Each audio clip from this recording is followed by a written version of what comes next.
उरई में पहली बार मरीजों को मिलेगी दूरबीन द्वारा इलाज की सुविधा।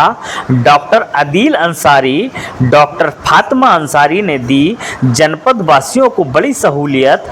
पित्त का ऑपरेशन, अपेंडिक्स, बच्चेदानी गांठ, बच्चेदानी की जांच अब होगी लैब द्वारा। बता दें कि जनपद जालौन के उरई नगर में पहली बार मरीजों को वह सुविधा भी मिलेगी जिसके लिए लोगों को कानपुर झांसी भागना पड़ता है। दूरबीन द्वारा मरीजों का अब इलाज किया जाएगा। पित्त का ऑपरेशन, अपेंडिक्स, बच्चेदानी की गांठ, बच्चेदानी की जांच अब लैब द्वारा हो सकेगी। इसकी जानकारी उरई के कालपी रोड स्थित हॉप हॉस्पिटल के डॉक्टर अदील अंसारी एवं फातिमा अंसारी ने पत्रकारों से वार्ता करते हुए दी। उन्होंने बताया कि जिले में अभी तक दूरबीन से ऑपरेशन नहीं होते थे। अब यह सुविधा उनके अस्पताल में महिलाओं और पुरुषों को 24 घंटे दिन हो या रात में भी मिल सकेगी, जो कि जिले में ऐसा पहली बार देखने को मिलेगा। इन बीमारियों के इलाज के लिए मरीजों को कानपुर और झांसी भागना पड़ता था। उन्होंने बताया कि दूरबीन से पित्त के ऑपरेशन, अपेंडिक्स, बच्चेदानी की गांठ के ऑपरेशन, अंडाशय की गांठ के ऑपरेशन और ट्यूब में फंसे हुए बच्चे के ऑपरेशन, नॉर्मल डिलीवरी की सुविधा पहली बार यहां पर मिलेगी, जो कि 24 घंटे मिलेगी। वहीं डॉक्टर फातिमा अंसारी ने बताया कि निसंतान दंपतियों के लिए बच्चेदानी की दूरबीन से जांच, दूरबीन द्वारा बच्चेदानी के अंदर के जटिल ऑपरेशन की सुविधा उपलब्ध है। जटिल प्रेगनेंसी का इलाज भी उपलब्ध है। उन्होंने बताया कि दिव्यांग और अनाथ बच्चों के लिए निःशुल्क इलाज उनके द्वारा किया जाएगा। उन्होंने बताया कि अगर कुछ लोग प्राइवेट में यह इलाज नहीं करवा पाते हैं तो वह जिला पुरुष व महिला अस्पताल में भी यह सुविधा ले सकते हैं। वह सोमवार से शनिवार को वहां सरकारी अस्पताल में भी इलाज करते हैं। उन्होंने बताया कि अब इमरजेंसी की सुविधा भी 24 घंटे मिलेगी। एक्सीडेंटल मरीजों को देखा जाएगा। पेट में दर्द हो, कहीं से खून आ रहा हो, उल्टी, डायरिया, बुखार, पेशाब में दिक्कत, पेशाब रुक जाना, गैस पास नहीं होना, नॉर्मल डिलीवरी की सुविधा भी उपलब्ध है। मैं डॉक्टर फातिमा अंसारी हूँ, MS ऑब्जन गायनी। मैंने आज आप सभी को इसलिए बुलाया कि मैंने एक नया हॉस्पिटल का इनॉग्रेशन किया है, होप हॉस्पिटल नाम से, जो कि मेडिकल कॉलेज के सामने है। आपको बस ये बताने के लिए मैंने इनवाइट किया था कि आप सबके थ्रू मैं लोगों तक ये बात पहुंचा सकूं कि एक छोटा सा ये हॉस्पिटल स्टार्ट किया है, बट फुल ऑफ फैसिलिटीज़ है, जो सुविधाएं उरई में अभी तक नहीं हो रही थी, खास करके दूरबीन विधि द्वारा जो ऑपरेशन होते हैं उसकी मशीन हमारे पास है। यंग लड़कियां हैं, छोटी लड़कियां हैं जिनमें बच्चेदानी में गांठें हैं या किसी को एक्टोपिक प्रेगनेंसी है, इस तरह की समस्याएं हैं, उनको हम लोगों ने दूरबीन द्वारा करना शुरू किया है। और यहाँ के लोग बड़े सहज दिल से बोलूँगी कि चीज़ों को एक्सेप्ट करना शुरू किया उन लोगों ने। बहुत सारे लोगों में ये अवेयरनेस फैली है कि दूरबीन विधि ही अब लेटेस्ट है जिसके थ्रू ऑपरेशन कराना मरीजों के हित के लिए बहुत बेटर है। उसमें पेशेंट रिकवरी जल्दी है, अर्ली रिटर्न टू वर्क होता है, पेशेंट का जो चीज़ें में जो समस्याएँ होती हैं वो कम होती हैं। लोगों में अवेयरनेस नहीं थी, हम लोगों ने बहुत समय से इसके ऊपर अवेयरनेस फैला रहे हैं कि लोग दूरबीन विधि की तरफ जाएं। तो नो डाउट यहाँ के लोगों ने उस चीज़ को बहुत अच्छे से एक्सेप्ट किया है। और दूसरा ये बोलना चाहूँगी ज़रूर कि मतलब हमारा और डॉक्टर साहब का एम बस यही है कि कोई no patient is left unattended. इसका मतलब ये है कि कोई भी पेशेंट हमारे पास आए, भले वो रात में 2 बजे आए, किसी भी समस्या से आए, but no patient is left unattended. मैं खुद या डॉक्टर साहब खुद इंश्योर करते हैं कि विद इन 5 मिनट्स पेशेंट आए और हम उसको अटेंड कर लें। कहीं इमरजेंसी में फंसे ऑपरेशन कर रहे हैं तो वो बात अलग है, but with in 5 minutes her patient को, न केवल दिन में बट रात में भी हम अटेंड करें ताकि पेशेंट को कोई सी तरह की कोई प्रॉब्लम ना हो। क्या क्या इलाज होंगे, मतलब क्या क्या ऑपरेशन?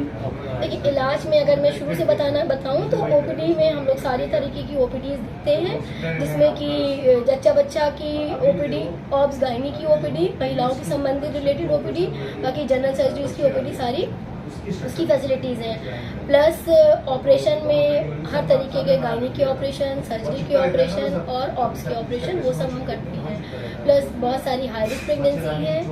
हाई रिस्क प्रेगनेंसी मतलब किसी का बच्चा आ रहा है, किसी कारण गिरा जा रहा है, या प्रेगनेंसी में कोई ऐसी बीमारी है जैसे कि प्रेगनेंसी में किसी कोई गुर्दे की बीमारी है, शुगर बढ़ी है, BP बढ़ा है, दिल की कोई बीमारी है, वो सबको भी हम लोग ओपीडी प्रोसीजर ओपीडी में उसकी भी मतलब उन पेशेंट्स को भी देखते हैं। प्लस वही जैसे मैंने बोला रात का तो सबसे इम्पोर्टेंट रात का है, क्योंकि एक्चुअली प्रेगनेंसी वाले पेशेंट को रात में प्रॉब्लम ज़्यादा होती है। गरीब असहाय मरीजों के लिए देखिए, जहाँ तक गरीब असहाय मरीजों की बात है तो इस चीज़ को आप लोगों तक फैलाएं तो ज़्यादा अच्छा रहे कि मैं ज़िला महिला अस्पताल में चिकित्सक के रूप में मैं अपनी सेवाएं देती हूँ। मंडे टू सैटरडे मैं वहाँ भी ओपीडी करती हूँ रूम नंबर 21 में। तो कोई भी गरीब मरीजों बेझिझक वहाँ आए, सरकार बहुत सुविधाएं देती है। हमारे सरकारी अस्पताल में भी हर तरीके की जांचों की व्यवस्था है, बहुत तरीके की दवाएं उपलब्ध हैं, इवन ऑपरेशंस भी वहाँ भी होते हैं। तो अगर आप नहीं अफोर्ड कर सकते हो प्राइवेट तो यू आर मोस्ट वेलकम, आप आइए हमारे सरकारी अस्पताल में, जिला महिला अस्पताल में। अच्छा, अपने यहाँ पर ICU NICU की कोई सुविधा है? नहीं, देखिए ICU की सुविधा नहीं है और NICU का जो पार्ट है वो पीडियाट्रिशियंस देखते हैं। तो हमारे हॉस्पिटल में तो ICU NICU नहीं है। नहीं, इस तरीके के मरीज अगर आते हैं तो वो कहाँ जाएंगे? वो मेडिकल कॉलेज में इसकी सुविधाएं हैं और NICU तो मुझे नहीं लगता कि उरई में कहीं, पूरे उरई में भी NICU अभी तक तो स्टार्ट नहीं हुआ, शायद एक दो किसी का स्टार्ट होने वाला है। तो संदेश ये ना देना चाहते हैं कि एक न्यू हॉस्पिटल खुला है, होप हॉस्पिटल नाम से, जो हमारा ही है। हम और मेरी वाइफ हैं डॉक्टर फातिमा अंसारी, जो कि इसको संचालित कर रहे हैं। यहाँ पे 24 बोला ये? कहाँ खोला जी? जालौन उरई डिस्ट्रिक्ट है, जालौन डिस्ट्रिक्ट से। यहाँ मेडिकल कॉलेज के सामने हॉस्पिटल है हमारा। अच्छा, तो और यहाँ पे इमरजेंसी सारी सेवाएं और ऑपरेशन की सारी सुविधाएं यहाँ उपलब्ध हैं। तो क्या एक्स्ट्रा फैसिलिटी लोगों को यहाँ पे, जो अगर तीमारदार मरीज आते हैं तो क्या नहीं? सबसे पहली फैसिलिटी तो ये है कि हम MS सर्जन हैं और मेरी वाइफ MS ऑप्शनी है और हम ही पेशेंट को अटेंड करेंगे, किसी को बुलाना नहीं है। हम यहाँ 24 घंटे अवेलेबल हैं, विदिन 5 to 20 मिनट्स हम लोग उसको अटेंड कर लेंगे। उसके बाद हमारी OT में दूरबीन विधि द्वारा जो ऑपरेशन होते हैं वो पूरी सुविधा उपलब्ध है।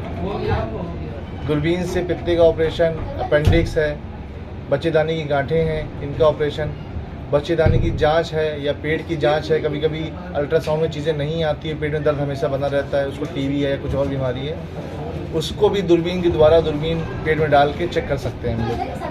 अच्छा, अक्सर सिस्ट और ट्यूमर के मरीज ज़्यादा जाते हैं, तो उनके लिए क्या रहता है? उनके लिए है कि बड़ा चीज़ा से ना करा के दूरबीन वाली द्वारा कराइए ऑपरेशन अपना। और जो इन्फर्टिलिटी के मरीज़ हैं, निसंतान दंपति हैं, उनके लिए विशेष सुविधा है कि वो अपनी कम से कम डायग्नोसिस तो यहाँ बन जाएगी और मैडम इलाज भी करते हैं। गरीब असहाय मरीजों के लिए, गरीब असहाय मरीजों के लिए अगर वो किसी सिफारिश करा के, पहले तो पता चल रहा है गरीब है कि नहीं है। हर आदमी गरीब है यहाँ तो।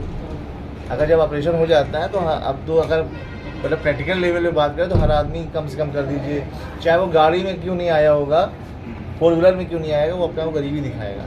ठीक है, सही मानों में गरीब आदमी किसी भी अपनी पंचायती या किसी भी जो वहाँ के गांव के जो सरपंच हैं उनका रेफरेंस लेके आए, उनकी मोहर लगा के आए, तो हम उसका इलाज फ्री करेंगे। उनके बच्चे ऑपरेशन से हुए होते हैं, उनकी सफाई में बड़ी प्रॉब्लम है कि बच्चेदानी पड़ जाती है कभी कभी, या पेट में दर्द रहता है, या ज़्यादा क्यों लग जाता है। इस साइड थोड़ा सा कभी कभी जैसे पता ही नहीं चलता कि किसी को बच्चा अनएक्सप्लेन्ड इनफर्टिलिटी बोलती है। उसमें प्रोसीजर करते हैं डायग्नोस्टिक हिस्टोल है, इसमें हम पेट में कैमरा डाल के, बच्चेदानी में कैमरा, 2 अलग अलग कैमरा डाल के पता लगाते हैं कि आखिर वजह क्या है। किसी जांच में नहीं पता चल रहा है क्यों नहीं बच्चा आ रहा है, तो 2 तरीके से जांच करते हैं। से देख लिया जाएगा पेट में अंडाशय है, बच्चेदानी में कोई समस्या तो नहीं है, और एक कैमरा बच्चेदानी में डाल के चेक और कर एक लेते हैं। कैमरा बच्चेदानी में चल जाएगा जो बच्चेदानी के लिए अंदर की चीज़ें देख लेगा। ये बहुत बड़े सेंटर्स पे जांचें बड़े होती हैं, सेंटर जिसको होता है और यहाँ डायग्नोस्टिक कहीं हिस्टोल नहीं। लैब बोलते हैं। ये IVF सेंटर्स पे होती है, जालौन में कहीं नहीं। मुझे नहीं लगता कि कहीं पर भी होगा।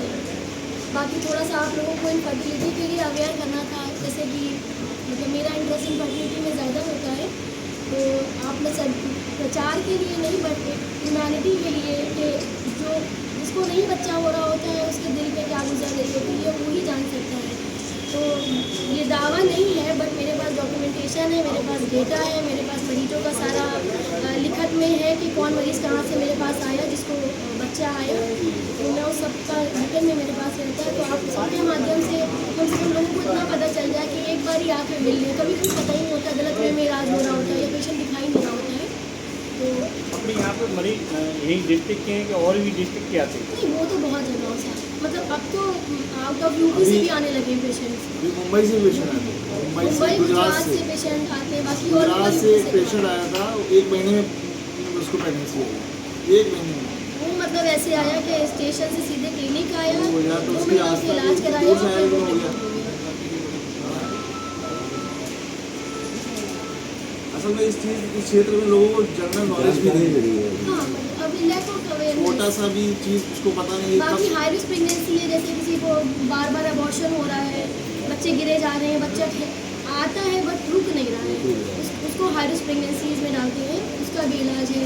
प्रेगनेंसी में दिल की बीमारी है या थायराइड की बीमारी है या किडनी की कोई बीमारी है, उस तरह की प्रेगनेंसी का भी इलाज। शुगर है साथ में, शुगर है, खासकर हाइपरटेंशन थायराइड है। होता है तो उसका बहुत से काम तो होता है। हाई रिस्क प्रेगनेंसी का भी ANC, जो कि पहले पेशेंट अक्सर झांसी कानपुर रेफर कर दिए जाते थे, या डिलीवरी के समय भी अगर कोई कॉम्प्लिकेशन है उसको भी आराम से सुना। बाकी इसका पर्पज़ ये है कि यहाँ 24 आवर्स की हमारी सेवाएं, अगर रात में 2 बजे भी पेशेंट आ रहा है तो विदिन 5 हम ही मिनट खुद attend आके पेशेंट को अटेंड करते हैं। जैसे मतलब स्टाफ के जैसे ऊपर जो कुछ अपने नहीं हॉस्पिटल है वो रही यूजली क्या है, वो MBBS डॉक्टर भी अटैम्प नहीं करता। इमरजेंसी अगर होती है तो या तो कोई ना कोई अटैम्प कर लेता है, फिर किसी को बुलाया तो बुलाया, ऑपरेशन आया। स्टाफ नर्स ने अगर देख लिया या अगर सीजरियन का या तो नॉर्मल डिलीवरी का मसला है कोई, तो उसमें डायरेक्ट मैंने अटैम्प करें मैं डायरेक्ट देखती हूँ पेशेंट, विदिन 5 मिनट्स में पेशेंट को अटेंड करती हूँ। 5 मिनट जो है वो देख लेंगे। बाकी कोई पेट की समस्या, किसी को दर्द हो रहा है, क्योंकि अभी तो आपने मेडिसिन वालों से कोई वो नहीं करा है, लेकिन पेट का दर्द वगैरह है, अगर इमरजेंसी है 24 घंटे में तो आ सकते हैं हमारे लिए। या रात में ब्लीडिंग वगैरह हो जाती है तो पेशेंट परेशान रहता है, अल्ट्रासाउंड नहीं हो रहा, ये नहीं हो रहा, वो नहीं हो रहा, तो ये सुविधा इमरजेंसी सुविधा तो 24 आवर्स की मतलब हम लोग किसी के भरोसे दे रहे हैं, क्योंकि खुद ही चलाना है, खुद ही अपना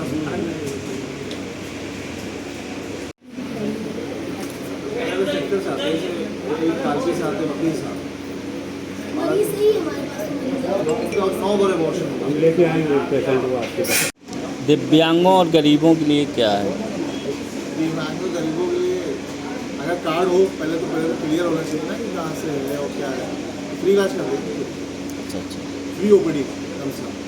और अगर लगेगा सरकारी भी हो सकता है, सरकारी भी कर देंगे अगर ऑपरेशन वाला मामला है। हाँ, ये तो देखिए बेनिफिट है कि अगर आप सरकारी से जुड़े हो, कोई मैंने अभी एक चीज़ बोली ना, अगर आपसे कोई नहीं मिल पा रहा सिर्फ इसलिए कि उसके पास पैसा नहीं है, आप आज ही सरकारी जितनी सुविधा है वो तो सरकार तो दे ही रही है ना, हम सरकार के थ्रू आपको सुविधा प्रोवाइड कर इवन देंगे। जो CT स्कैन है, आज तक हमने शायद 1-2 CT स्कैन प्राइवेट कराए, वो सारे CT स्कैन सरकारी में कराए।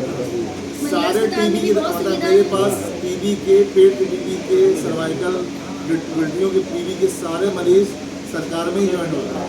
टीबी तो हम TB लोग की दवा दवा की बात देते देते ही नहीं, इतनी महंगी दवा है, वही सरकारी में सेम दवा फ्री ऑफ कॉस्ट मिल रही है, मरीज को 500 रुपया महीना मिल रहा है, तो इससे बड़ी क्या चीज़ है। तो अगर वही दवा सरकारी, हम लोग रजिस्टर करा देते हैं वहाँ पे, अपने वहाँ डिस्ट्रिक्ट हॉस्पिटल में सुविधा है, और रजिस्टर करने के बाद पेशेंट जहाँ का होता है, जो नियर बाय CSC होती है, वहाँ से उसको फ्री दवा मिल जाती है TB के लिए। अब 9 महीना हर रोज़ उतनी 5 दवा खरीदना सबके बस का बात नहीं होता है ना। आयुष्मान कार्ड एक्सेप्टेड करते हैं आप लोग? अभी आयुष्मान अभी नहीं स्टार्ट हुआ है।